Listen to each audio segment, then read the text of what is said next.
Soyayya, soyayya, soyayya,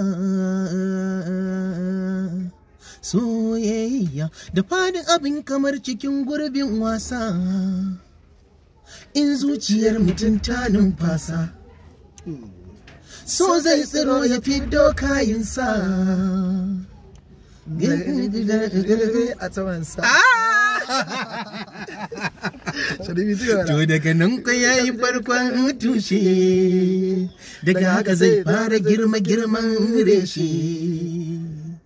Reshe na so yana girma,